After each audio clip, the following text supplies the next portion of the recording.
The unraveling of Donald Trump's candidacy continues apace, a long and steady decline since the high point 3 months ago. If he were deliberately trying to avoid winning the election, he could hardly be doing a better job. The hole he has dug for himself is wide and deep. National polls and battleground state polls all tell a similar story. Hillary Clinton has opened up a small to significant lead over Trump almost everywhere it counts. Unless Trump can reverse course, Clinton, despite persistent questions about her honesty, is on a track to win a handsome electoral college majority. The lone bright spot for Trump, it's August not October. But that comes with a caveat. Republicans hope Trump is bottoming out. They are waiting for a pivot that can and should have happened before Memorial Day. They wonder whether it will happen by the end of the month or at all. Labor Day used to be seen as the kickoff of the general election, that moment when more and more Americans start paying close attention. That notion is a relic of another era, and Trump is hardly underexposed. The general election is already half over, and Trump has lost the first half decisively. The past few weeks provide a telling account of a candidate who has found multiple ways to avoid focusing on the consistent message. He got into a pointless and damaging exchange of criticisms with Khizr and Ghazali Khan, the parents of Army Captain Humyun Khan, who was killed in Iraq in 2004. He hesitated to give House Speaker Paul D. Ryan an endorsement while praising Ryan's opponent in the Wisconsin primary. He made a comment at a rally that appeared to be advocating violence against Clinton or Supreme Court justices. And then he claimed that President Obama was the founder of the Islamic State, and Clinton the co-founder. The pattern was consistent. Days of damaging media attention followed by cleanup efforts. After not endorsing Ryan, he endorsed Ryan. After making his comment about what Second Amendment supporters could do if they didn't like Clinton's judicial appointments, he and surrogates said he was only talking about mobilizing a key constituency. After calling Obama the founder of the Islamic State, and doubling down when more benign interpretations of his remarks were offered as escapes, he finally claimed he was just being sarcastic, or maybe not. In a political climate that favors change, Trump has managed to make the election as much about temperament and stability as it is about shaking up the status quo. Where has this left Trump? He trails Clinton by more than 6 percentage points in the Real Clear Politics national poll average. The two biggest battlegrounds, Ohio and Florida, remain competitive, although Clinton currently leads in both. Trump must win both or find a truly innovative route to victory. Trump also trails by an average of roughly 9 points in Pennsylvania, another state considered a must-win for him and supposedly right for his anti-trade message.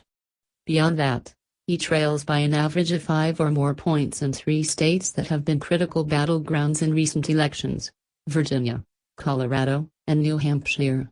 Newly released NBC Wall Street Journal Marist polls show Clinton leading in Virginia and Colorado by double digits, and there is now a question of whether both should be removed from the swing state list.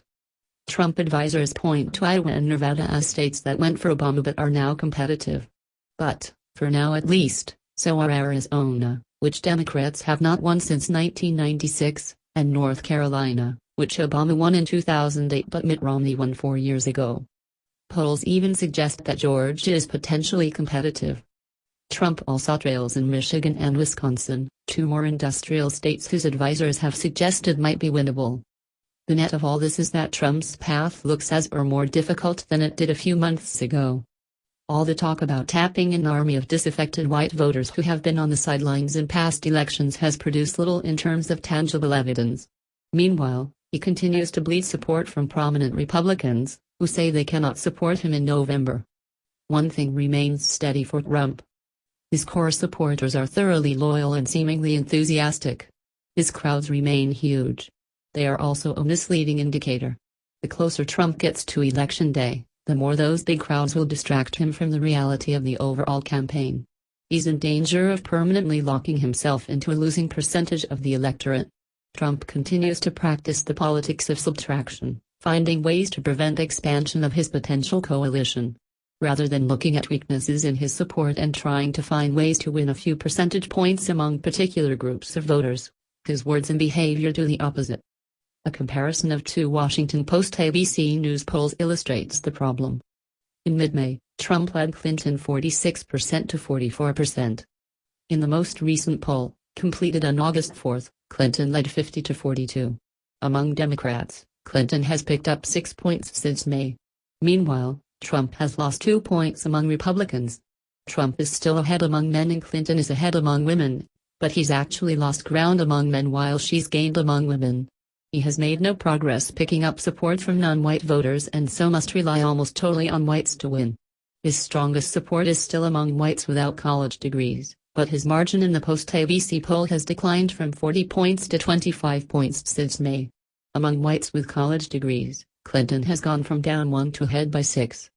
On the ideological spectrum, she has added to her margin among moderates. Clinton performed better in 2 of the 3 high-profile moments of any general election. Trump's vice presidential rollout was messy, hers was not. His convention bounce was modest, hers was larger and, so far, more lasting. That leaves the upcoming debates as even more critical for Trump than they should be. There are 3 presidential debates, and 1 between the vice presidential candidates, with the first on September 26. The Commission on Presidential Debates established the dates and formats last year. Trump has sent mixed signals about the debates, but assume for now that he participates in all 3. Trump believes he won virtually every debate against his Republican primary opponents. Trump's big personality was an asset in those multi-candidate forums.